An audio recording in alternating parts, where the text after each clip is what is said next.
አንዱ ዓለም ነው ራሱ ወደ ሆስፒታል ይወሰዳት ምንም ነገር የተውኩት ሰው ነኝ በምንም ነገር ተስፋ ቆርጫለሁ ትላታለች። ሐቁ ቢወጣ በጣም ታደገ እንጂ ራሷን አጠፋች ይያላስ ለከካኔ ረቋል እንደ ሰማይ ነገ ቪዲዮ አያይዤ እልክልሃለሁ። በጣም ደስተኛ በጣም ቆንጆ ምንም የጎደላት ልጅ አልነበረችም። በቃ ሁሌ እንደማገኛት ነው አብረን ያሳለፍን። እኔ ብቻዬን አልነበርኩም፣ ጓደኛዋ ነበረች። የተከፋ ነገር የለባትም። ባለቤቷ ከሷ ጋር ነበረ ትናንትና ፎቶ ስታነሳ። በማህበራዊ ሚዲያ የሚሰራጩ ወሬዎች አሉባልታ ናቸው። አንዱ ዓለምን ወደ ፖሊስ ጣቢያ ወሰዱት ቃሉን ለመቀበል ነው። ሰላም እንዴት ቆያችሁ? ቻናል ቤተሰቦች ትናንትና ሶሻል ሚዲያ ላይ በጣም መነጋገሪያ የሆነው ነገር ሁላችሁም ታውቃላችሁ ብዬ አስባለሁ። ቀነኒ አዱኛ ትባላለች፣ ሞዴል ናት። ከዛም በተጨማሪ ደግሞ የኦሮምኛ ዘፋኝ ሆነው የአንዱ ዓለም እጮኛ ናት ማለት ነው። እሷ ትናንትና ህይወቷ አልፏል። ህይወቷ እንዴት አለፈ በሚለው ዙሪያ ሶሻል ሚዲያ ላይ በጣም የተለያዩ ነገሮች ሲሰራጩ ነበረ።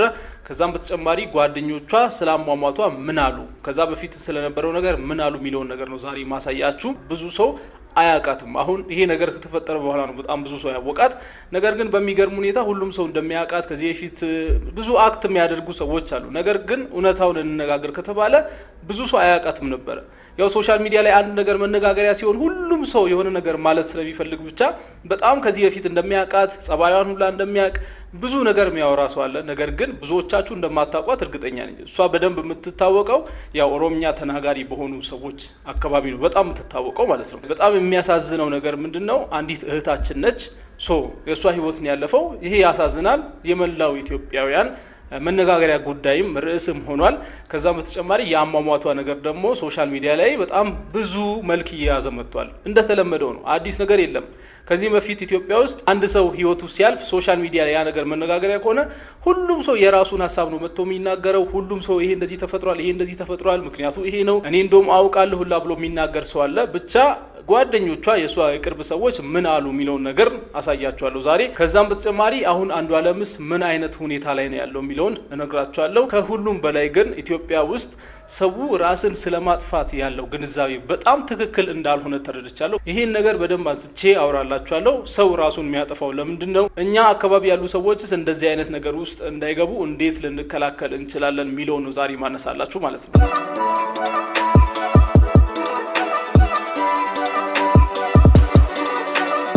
እንግዲህ እንደነገርኳችሁ የተፈጠረው ነገር በጣም ያሳዝናል። ማለት በጣም ወጣት ነች፣ በጣም ብዙ ነገር የሚጠበቅባት ለዛው ሞዴል የሆነች ልጅ ብዙ ነገር ከዚህ በኋላ ማድረግ የምትችል ልጅ ነችና ህይወቷ ያለፈው በጣም ያሳዝናል። በመጀመሪያ ለወዳጅ ቤተሰቦቿ በሙሉ መጽናናትን እመኛለሁ እኔ በበኩል። ለማንኛውም ከተፈጠረው ነገር ጋር በተያያዘ ሶሻል ሚዲያ ላይ በጣም ብዙ ሰዎች የተለያየ ነገር አንስተዋል። ሪል የሆነው ነገር ምንድነው የሚለው ዛሬ በዚህ ቪዲዮ እናያለን። ከመሞቷ ከአንድ ቀን በፊት የነበረው ነገር አንስተን እስካሁን ምን እየተፈጠረ ነው የሚለውን አንድ ላይ ከዛ ጀምረን እንመጣለን ማለት ነው። ከመሞቷ ከአንድ ቀን በፊት ምን እየተፈጠረ ነበር ስለሚለው ወንዴክስ ስቱዲዮ የሚባል ፎቶ ቤት ያለው ወንድማችን የተናገረውን እንመልከት እና እሷን በዛ ጊዜ ፎቶ እያነሳት እንደነበር ተናግሯል። ከዚህም ጋር ተያይዞ በኋላ ላይ ማነሳላችሁ አንድ ነገር አለ። በሰዓቱ እሷ እንዴት አክት እያደረገች ነበረ፣ እንደዚህ አይነት ነገር ኤክስፔክት ይደረግ ነበር ወይስ አይደለም ለሚለውም ደግሞ መልስ ሰጥቷል። እሱን አነሳላችኋለሁ። ከዛ በፊት ግን ከመሞቷ ከአንድ ቀን በፊት ከሱ ጋር የነበራትን ነገር ጽፏልና እስቲ እሱን አንብበን እንመለስ። ቀን እስከ ማታ የልደት ፎቶዎችን ሳነሳት ነበር። ጠዋት መርዶ አረዱኝ። በፎቶግራፍ ስራዎች ካፈራዋቸው ወዳጆቼ መካከል የቀኝ እጄ ምላት እህቴ ቀነኒ አዱኛ መካሪዬ፣ ጓደኛዬ፣ የክፉ ቀን ወዳጅ ነበረች። እነዚህን የልደት ፎቶዎች ሳነሳት ነበር። 1 ሰዓት በሰላም ተለያየን። ዛሬ ጠዋት መጋቢት 2 2017 ጠዋት ማረፏን አረዱኝ። አንድ ቀን አልፈን ወደ ሞተችበት እለት ስንመጣ ደግሞ በዛ እለት ምንድነው የተፈጠረው ስለሚለው የአንዱ ዓለም ማኔጀር የነበረ ሰው የተናገረው ነገር እስቲ ሰምተን እንመለስ። የአርቲስት አንዱ ዓለም ማኔጀር የሆነው ሌሊሳ እንድሪስ የአስከሬን ምርመራው በሚኒሊክ ሆስፒታል እንደሚደረግና የሟች የቀብር ስነ ስርዓት ረቡዕ እንደሚከናወን ለቢቢሲ አፋን ኦሮሞ ተናግሯል። ቀነኒ ከሚኖሩበት ህንፃ መውደቋንና ንጋት 11 ሰዓት አካባቢ መሞቷን ሌሊሳ ተናግሮ አንዱ ዓለምና ቤተሰቦቹ ወድቃ እንዳገኟት አስታውቋል። ሌሊሳ ንጋት 11 ሰዓት ስልክ ተደውሎ ቀነኒ ጉዳት ደርሶባት ሆስፒታል እንደገባች እንደተናገረው ገልጾ እስካሁን ባለው መረጃ መሰረት ከ5ኛ ፎቅ ወድቃ ነው የሞተችው። ሁኔታውን ለማጣራት ምርመራ ተጀምሯል ብለዋል። ማኔጀሩ አክሎም መኖሪያ ቤቱ አዲስ አበባ አራብሳ ሰንሻይን ተብሎ የሚታወቀው አካባቢ መሆኑን ጠቅሶ ጥንዶቹ በስፍራው ከ1 ዓመት በላይ መኖራቸውን ተናግረዋል። ከክስተቱ በኋላ አስከሬኗ በአቅራቢያ ወደሚገኘው ያኔት ወደ ተባለ ሆስፒታል መወሰዱን ገልጿል። እስከ ምሽት ድረስ ከቆየን በኋላ ፖሊስ መጥቶ አስከሬኑን ለምርመራ ወደ ሚኒሊክ ሆስፒታል ወሰደው። ቀጥሎ ሱሉልታ ወደሚገኙት ቤተሰቦቿ ተወስዷል። አስከሬኑ ማለት ነው። የቀብር ስነ ስርዓቷ አዲስ አበባ ይፈጸማል። መቼ ነው የሚፈጸመው? ዛሬ 9 ሰዓት አካባቢ ስላሴ ካቴድራል እንደሆነ ያው ያገኙት መረጃ ያሳያል። ሌሊሳ እንደሚለው አርቲስት አንዱዓለም በአሁኑ ወቅት ለምርመራ ፖሊስ ጣቢያ ነው የሚገኘው። አንዱዓለም ነው ራሱ ወደ ሆስፒታል የወሰዳት። ፖሊስ መጥቶ ለምርመራ እሱን ይዞት ሄዷል። ከዚህ ውጪ በማህበራዊ ሚዲያ የሚሰራጩ ወሬዎች አሉባልታ ናቸው። አንዱዓለምን ወደ ፖሊስ ጣቢያ የወሰዱት ቃሉን ለመቀበል ነው ሲል ራሱ አብራርቷል። ጥንዶቹ በቅርቡ ትዳር የመመስረት እቅድ እንደነበራቸው ማኔጀሩ ለቢቢሲ ተናግረዋል። እንግዲህ በቀኑ ስለተፈጠረው ክስተት እስካሁን ያለው መረጃ ይሄ ነው። ሰዎች በራሳቸው መንገድ የራሳቸውንም ስሜት ጨምሮ የተለያየ ነገር እየዘገቡ ይገኛሉ። ለማንኛውም ፖሊስ የሚያጣራው በጣም ብዙ ነገር እንዳለ ይገባኛል። ጓደኞቿ ስለሷ ምን እያሉ ነው? ሁለቱ ስላላቸው ግንኙነት ከዛም በተጨማሪ በቀኑ ስለተፈጠረው ክስተት ምን አስተያየት እየሰጡ ነው ስለሚለው እንነጋገራለን። ከዚሁ ጉዳይ ጋር በተያያዘ ሶሻል ሚዲያ ላይ በጣም አነጋጋሪ የሆነው ይሄ የቻት ስትሪ ነው። እንግዲህ ስክሪንሾት ተደርጎ በተለያየ መልኩ ሶሻል ሚዲያ ላይ ሲለቀቅ ነበረ። ምንድነው የሚለው? እስቲ ቻት ያደረጉት የሚለውን ላሳያችሁ። ህይወት ከባድ ነው ውዴ ብላ ትናገራለች። ያው ቀነኒ ማለት ነው። አንዳንዴ መንገር ራሱ ይከብዳል። መሞት የተመኘው ሰው ነኝ ጌታን። ለሰው መንገር ምንም ጥቅም የለውም። እስኪ ለጌታ እንንገረው፣ እሱ ጋር መፍትሄ አለው። እሱ ልክ ነሽ ትላታለች ጓደኛዋ። ውዴ አንቺ ጠንካራ ሴት ነሽ፣ ግን ምን አይተሽ? ብዙ ነገር ከፊትሽ አለ፣ እንደዚህ አትሁኝ በጌታ ትላታለች። ደከመኝ ውዴ ትላታለች። ከምችለው በላይ በጣም ደከመኝ ጌታ ትላታለች። አይዞሽ የኔ ቆንጆ፣ ጌታ ይረዳሻል፣ ያልፋል፣ ሁሉም ታሪክ ሆኖ አንድ ቀን ፈገግ እያልሽ ታወሪዋለሽ የኔ ጎበዝ። ትላንት ያን ሁሉ ነገር አልፈሻል፣ ዛሬም ያልፋል እያለች ታበረታታለች ማለት ነው። እንደዚህ እያሉ እያወሩ ይቀጥላሉ። ቲጂዬ እኔ ያለሁበት ህይወት 30 ሰከንድ እንኳን አትቀመጪማ ትላታለች። ቤተሰቤን፣ ስራዬን፣ ጓደኞቼን፣ ሞራሌን፣ ተስፋዬን በቃ ምን ልበልሽ፣ ምንም ነገር የተውኩት ሰው ነኝ፣ በምንም ነገር ተስፋ ቆርጫለሁ ትላታለች። ይሄ ባይዘዌይ 29 ጁላይ 2024 ነው። ያ ማለት መቼ መሰላችሁ? ከኦልሞስት 8-7 ወራት በፊት ነው ይሄ ቻት ማለት ነው። በዚህ ሰዓት እንደዚህ አይነት ምንም ተስፋ የለኝም፣ ሰለቸኝ፣ ከዚህ በኋላ በቃ ውዴ ምናምን ብዙ ነገር ትላለች። ይህንን ቻት ሂስትሪ በጣም ብዙ ሰዎች እየፖስቱ የነበሩበት ምክንያት ያው ራሷን ያጠፋችው በጣም ተስፋ በመቁረጧ ነው። በጣም በተለይ ደግሞ ከእጮኛዋ ጋር ነገሮችን እያያያዙ ነበር ሰዎች ይህንን ነገር እየፖስቱ የነበሩት። በተቃራኒው ደግሞ ሶሻል ሚዲያ ላይ እሷን የሚያውቋት በአካልም አግኝቷት ከእሷ ጋር ቪዲዮ የሰሩ ሰዎች አሉ። ከነዚህ ውስጥ አንዱ ሚኪ ይባላል። ፊት አውራሪ ሚል ዩዘር ኔም ያለው ሰው ታውቃላችሁ ብዬ አስባለሁ። የተለያዩ በጎ ስራዎችን በመስራት የሚታወቅ ልጅ ነው። ከእሷ ጋርም እንደዚህ አይነት ቪዲዮ ሰርቶ ነበረ። ይሁ እዚህ ጋር እንደምታዩት ከሷ ጋር የበጎ አድራጎት ስራ ይሰራ ነበረ ማለት ነው። የኔ አዛኝ ብሎ ፖስት አድርጓል እሱም። ከዛ ስለሷ አሟሟት ደግሞ እሱ የሚያምነው ነገር ምን እንደሆነ የተናገረውን ደግሞ ላሳያችሁ። ራሷን አጠፋሽ ነው ግን እንዴት ይሆናል? ትንሽ እንትን የሚል ነገር አለና ሁላችንም ወጣቶች ነን። እንደ ወጣትነት ከእግዚአብሔር ጋር ሀቁ ቢወጣ በጣም ታደገ እንጂ ያለም ራሷን አጠፋች ብያለሁ። በጣም ብቻ አንጀት የሚበላ ነው። በጣም ታሳዝናለች። በጣም በእውነት በጣም የደነገጥኩት እንዳያችሁት እንግዲህ ራሷን አጠፋች የሚለው ነገር እንደማያምንና ሀቁ ቢወጣ በጣም ጥሩ ነው እያለ ተናግሯል። ሀቁ ማለት የትኛው እንደሆነ በደንብ ስፔሲፋይ ባያደርገው ማለት ነው። ለማንኛውም ከዚህ ጋር በተያያዘ ደግሞ ከባሏ ጋር ስለነበራት ሪሌሽን ሰዎች በጣም ብዙ ነገር ሲፖስቱ አይቻለው። ባሏ እንደዚህ ሲያደርጋት ነበር፣ እንደዚህ የሚሉ ነገሮች ብዙ ተነስተዋል። እነሱን እዚህ ጋር አምጥቼ ማሳየት አልፈልግም። ያው አንዳንድ ህገወጥ የሆኑ ነገሮችም ስላሉ ማለት ነው። ያ ነገር እስከሚረጋገጥ ድረስ እነዛ ነገሮች በይፋ እንደዚህ መነገር አለባቸው ብዬ አላስብም። ለማንኛውም ወንዴክስ ስቱዲዮ ቅድም ፎቶ ሲያነሳት የነበረው ልጅ በወቅቱ የነበራት ስሜት ምን ይመስል ነበረ ተብሎ ተጠይቆ የመለሰውን እስቲ አይተን እንመለስ። አንተ ፖስት አድርጋል በአማርኛ ጽፈ አይቼዋለሁ። ፖስት አድርጌ ያለው ነገሮችን ለመበጥበጥ ነው የምፈልገው ወይስ ጤነኛ መረጃ? አይደለም። ለምንድን ነው የምበጠብጠው? መበጥበጥ ሳይሆን ጤነኛ መረጃ እንድሰጥ ከፈለግ እኔ በጣም ወዳት እህቴ ኢንዴክስ ስቱዲዮ የሚባልን ድርጅት ያሳደገች ቀኝ እጄ ልጅ ናት።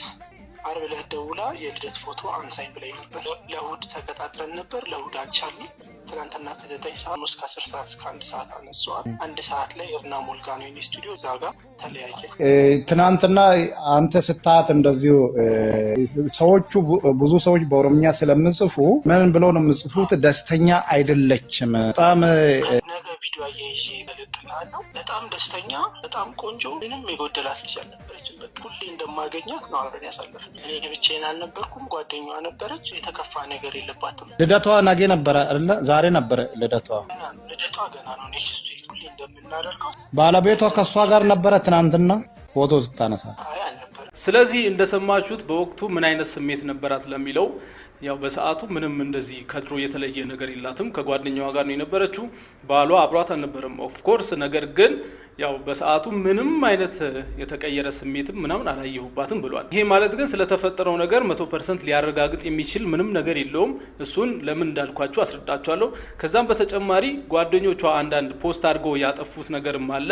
የሷ የሴት ጓደኞች ፖስት አድርገው ስላጠፉትም ነገር በኦሮምኛ የተጻፈውን ነገር በአማርኛ ተርጉሞ የፖስቱ ሰዎች አሉ። ምን ብላ ፖስት አድርጋ ነው ያጠፋችሁ ጓደኛዋ? እስቲ ሚሊዮን እንስማና እንመለስ። ከቀነኒ አዱኛ ግድያ ጋር በተያያዘ ጓደኛዋ ሞኔት ቤክሲሳ እቺ ልጅ ማለት ነው አንድ አነጋጋሪ ጽሑፍ በፌስቡክ ገጿ ይጽፋለች። ጃለለ ጀደኒ ሲርቡፍ ጃለላ ጅራቹ ወሊፍ አዳ ወለሉፍ የደሎ ወልቲ ዱፌ ያደነም ዱ ኢብሳ ጃለሊ ከናፍ ከቲነ መከፈልቺሳ ብላለች። ማለት ነው ጠቅላላ ሐሳቡ ፍቅር ብሎ መስፈንና ፍቅር መኖር ይለያያል። ግጥምና ዜማ የብዙ ሰዎችን ሐሳብ ይገልጻል። ፍቅር ግን ዋጋ ያስከፍላል ትላለች። እንዳያችሁት ነው የአሟሟቷን ሁኔታ አብዛኞቹ ከጮኛዋ ጋር እያያያዙት ይገኛሉ።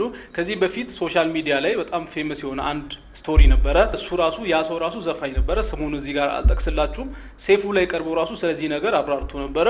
እሱ ያው ፍቅረኛው ወይም እጮኛው ራሷን አጥፍታ እሱ እስር ቤት ገብቶ እንደወጣ ምናምን ተናግሮ ነበር። እና አሁንም ይሄም ስቶሪ ከዚህ ጋር እንደዚህ ሰዎች እያያያዙት ይገኛሉ። እስር ቤት ገብቶ ያኛው ያው አርቲስት ምንም የተገኘበት ነገር ስላልነበረ በነፃ ተለቆ ነበር ከእስር። አሁንስ አንዱዓለም በተመሳሳይ ሁኔታ ነው ምርመራ ውጤቱ የሚያሳየው ወይስ ሌላ ውጤት ነው የሚወጣው የሚለውን ያው ከፖሊስ የምንጠብቀው ነገር ነው የሚሆነው። በጣም የሚገርማችሁ ነገር ምንድን ነው? ይሄ ነገር ከተፈጠረ በኋላ ሶሻል ሚዲያ ላይ ሰዎች ፎሎ እያደረጓት ነበረ። ፖይንቱ ለኔ ግልጽ ባይሆንም ሰዎች አንድ ሰው ከሞተ በኋላ ህይወቱ ካለፈ በኋላ እንዴት ለምን ፎሎ እንደሚያደርጉት ራሱ አይገባኝም። ብቻ 330 ሺህ ፎሎወር አካባቢ ነበራት ቲክቶክ ላይ። ይሄ ነገር ከተፈጠረ በኋላ ግን ወደ 400 ምናምን ሺህ ፎሎወር ኦልሞስት 100 ሺህ ሰው ፎሎ አድርጓታል ማለት ነው። ከዚህ በኋላ ለምን ፎሎ እንደምታደርጉ አልገባኝም። ፎሎ የምታደርጉ ሰዎች ምንድነው ኤክስፔክት እያደረጋችሁ ያላችሁት? በጣም የሚገርም ነገር ስለሆነ ነው። ሌላው ሰውን በጣም ሲያስገርም የነበረው ነገር ምንድነው? ከመሞቷ ከአንድ ቀን በፊት አካባቢ ቲክታክ አካውንቷ ላይ ያው ሊፕሲንክ ዘፈን ምናምን ሊፕሲንክ እያደረገች ፖስት አድርጋ ነበረ። ከዛ በኋላ ብዙ ሰዎች ኤክስፔክት የሚያደርጉበት መንገድ ሌላ እየሆነ መጥቷል። ብቻ በጣም አወዛጋቢ ነው። በዚህ በኩል እነዚህ ምልክቶች አሉ፣ ስለዚህ ራሷን አጥፍታ ሊሆን ይችላል የሚል ነገር ይናገራሉ ሰዎች። በሌላ በኩል ደግሞ እንደዚህ የነበረች ልጅ እንዴት ራሷን ልታጠፋ ትችላለች? ሆን ብሎ የሆነ ሰው ያደረገው ነገር ነው የሚልም ነገር የሚናገሩ ሰዎች አሉ። ምሽቱን ሙሉ ሰዎች በዚህ ጉዳይ ሲከራከሩ ነበር እና አንዳንድ ሰዎች ደግሞ ይህንን ሊፕሲንክ ፖስት እያደረጉት ነበረ። አየው ከምነግርህም በልብ ከኔ ርቋል እንደ ሰማይ።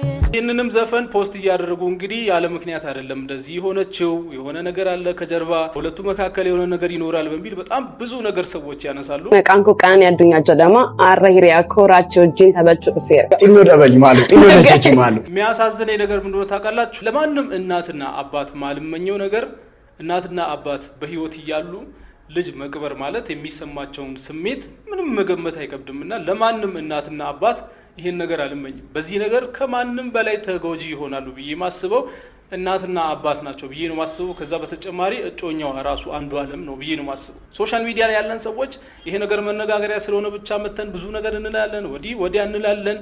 አሁን ቻት ስትሪ ራሱ ይፖስታል። ምን ተደረገ በዛ ጊዜ ስለሚለው መልስ የለም። ሁሉም ሰዎች መተው አንዱዓለም እንደዚህ ሲያረጋት ነበረ፣ እሺ ልጅ እንደዚህ ስትሰቃይ ነበር ለረጅም ጊዜ ምናምን ይላሉ። በዛ ጊዜ ምን አደረጉ? እነሱ እንዲህን ያክል የሚወዷት ከሆነ የተወሰነ ነገር ሞክረዋል ወይ ለሚለው ደግሞ ምንም መልስ የለም። ይሄን ሁሉን ነገር እኔ አቅ ነበር ይላሉ። ከዛ እያወቃችሁ ከነበረ ይሄ ነገር እስኪፈጠር ምን ትጠብቃላችሁ ይባላል። አይ እኔ ይሄን አርጌ ከዛ እኔም ተስፋ ቆርጬ ነው ተውኩት ለማለት ራሱ የሚያሳዩት የሆነ ያደረጉት ነገር የለም። ዋናው ነገር እናትና አባት በጣም ይጎዳሉ በዚህ ነገር። ሌላዎቻችን በሙሉ ወደድን ጠላን አሽቃባጮች ነን። ስለዚህ በጣም የሚያሳዝኑኝ በተለይ እናት ማለት ምን ሊሰማት እንደሚችል ያው ግልጽ ነው። ስለዚህ ነገር ያለኝ መረጃ በአጠቃላይ ይሄ ነው። ሶሻል ሚዲያ ላይ ሰዎች በተለያየ መንገድ ብዙ ነገር ሊሉ ይችላሉ። ነገር ግን ዋናው ነገር እሷ ፈጣሪ ነፍሷን ይማረው ቀነኒ አዱኛ እንግዲህ ለወዳጅ ዘመዶቿ በአጠቃላይ በዳሎል ኢንተርቴይንመንት ስም መጽናናትን እንመኛለን። በዚህ ሀዘን በደንብ ለተጎዳጁ ሰዎች በአጠቃላይ ለሷ የቅርብ ለሆናችሁ ሰዎች ሁላችሁም እንግዲህ የመጽናናት መንፈስ እግዚአብሔር ይላክላችሁ ማለት ፈልጋለሁ። ቀደም እንዳልኩት ደግሞ ራስን ስለማጥፋት ሰዎች በጣም ልክ ያልሆነ ግንዛቤ እንዳላቸው ነው የሚያሳየው እና የተወሰኑ ነገሮችን ብቻ ልበል። ሁላችንም እዚህ ጋር ሶሻል ሚዲያ ላይ መጥቶ ብዙ ነገር ማውራት አይደለም፣ ማሽቃበጥ አይደለም። ሁላችንም አጠገባችን ያሉትን ሰዎች እስቲ ዞር እያለን እርግጠኛ ነኝ በዙሪያችን በጣም ወደ መጥፎ መንገድ እየሄዱ ያሉ ሰዎች አሉ። ሁላችንም ማለት ነው። ሶሻል ሚዲያ ላይ መተን ሰው እንደዚህ አድርጓት ነው፣ እንደዚህ ሆኖ ነው ብዙ ነገር ልንል እንችላለን። ነገር ግን አጠገባችን ካሉ ሰዎች ቢያንስ አንዱ እንደዚህ አይነት ፓዝ ላይ ነው ያለው። በተለይ በዚህ ዘመን ማለት ነው። ምን አይነት ምልክቶች ሊኖሩት ይችላሉ? ያ ሰው እንደ ኖርማል ሰው እየሳቀ ሊሆን ይችላል። ምንም አይነት ምልክት ላታዩበት ትችላላችሁ። ዛሬ ከእናንተ ጋር ዘና ብሎ ውሎ ማታ ራሱን አጥፍቶ ልታገኙት ትችላላችሁ። ምንም ባልተፈጠረበት ሁኔታ በጣም ሰላማዊ በሆነ ነገር ግን ከተወሰኑ ሰዓታት በኋላ ራሳቸውን አጥፍተዋል ሚል ዜና ልትሰሙ ትችላላችሁ፣ ወይ ደግሞ ምልክትም ልታዩ ትችላላችሁ። አልፎ በጣም ምንም ህይወታቸው ትርጉም እንደሌለው ሲናገሩ፣ በቃ ተስፋ እንደቆረጡ ሲናገሩ፣ አንዳንዴ ሰዎች በሚገርማችሁ ሁኔታ እንደዚህ አይነት ነገር ለሰው ብትናገሩ ምላሹ ምን ሊሆን ይችላል የሚለው ያስፈራል። አንዳንድ ሰዎች እንደ ቀልም ያዩዋሉ። በእናትህ እኔ ተስፋ እንኳን የለኝም ብላችሁ ለምሳሌ ብትናገሩ እውነትህን ነው አንተ ተስፋ የለም ምናምን ብለው የሚቀልዱ ጓደኞች አሉ። ሲሪየስሊ ማለት ነው። እና ይሄ ነገር ቀልድ አይደለም። በተለይ ያለንበት ዘመን በጣም አስቸጋሪ ነው እና በአጠገባችሁ ያሉትን ሰዎች በደንብ ልታጧቸው ካልፈለጋችሁ ማለት ነው። ስለዚህ ሰዎች በተለይ እነዚህ ምልክቶች የሚያሳዩአችሁ ከሆነ በጣም ኬርፉል መሆን ያስፈልጋል። በጣም ተስፋ የመቁረጥ በብዙ ነገሮች ኢንትረስት ማጣት፣ ይሄ ከድሮ ጀምሮ በሚያስደስታቸው ነገር አሁን ላይ በጣም ኢንትረስት ፍላጎት ማጣት፣ በሁሉም ነገር ከናንተ ጋር በሚገናኙበት ሰዓት ሁሌ ፊታቸው ላይ የሚነበበው ሀዘን ከሆነ በተለይ መጠንቀቅ አለባችሁ። በጣም መጠንቀቅ አለባችሁ። መፍትሄው ምንድነው ስለሚለው ስንነጋገር እኔ ያው እንደ ሕክምና ላይ እንዳለ ሰው ምነግራችሁ ነገር ብቸኛው መፍትሄ ይሄ ነገር መፍትሄ ሊያገኝ እንደሚችል መጀመሪያ ለነሱ ማስረዳት፣ ከዛ መፍትሄ የሚያገኘው ደግሞ እንደዚህ በሕክምና ቦታዎች ላይ ያሉ ሰዎች ሊረዷቸው እንደሚችሉ መናገር፣ ከዛም በተጨማሪ የትኛውም ነገር በህይወታቸው የሚያጋጥማቸው የትኛውም ነገር ከህይወታቸው በላይ እንዳልሆነ፣ የትኛውም ችግር እንደሚያልፍ ደጋግሞ ማስረዳትና እነዚህ ለሚሰማቸው ስሜት ደግሞ ሕክምና መፍትሄ ሊሰጣቸው እንደሚችል መናገር። ሰዎች በሃይማኖታቸው መፍትሄ ይሄ ብሎን ያሳዩ ይችላሉ። ኦፍ ኮርስ እኔ በደንብ አምናለሁ፣ በእግዚአብሔር ማምን ሰው ነኝ። እግዚአብሔር ለየትኛውም ችግር መፍትሄ ይሰጣቸዋል፣ ይገባኛል። ነገር ግን ከዛም በተጨማሪ ከጸሎት በተጨማሪ በሕክምናም ለእንደዚህ አይነት ነገሮች መፍትሄ ሊሰጧቸው እንደሚችሉ በመናገር ሰዎችን ወደ ሕክምና ቦታዎች እንዲሄዱ መምከር ትክክለኛው ስቴፕ ነው ብዬ ነው የምነግራችሁ እኔ። ስለዚህ በዚህ መልኩ ሰዎች የምትወዷቸውን ሰዎች ማጣት ማትፈልጉ ከሆነ በዚህ መልኩ እነሱን ቼክ ማድረግ ከዛም ወደ መፍትሄው መውሰድ አግባብ ይመስለኛል። አመሰግናለሁ።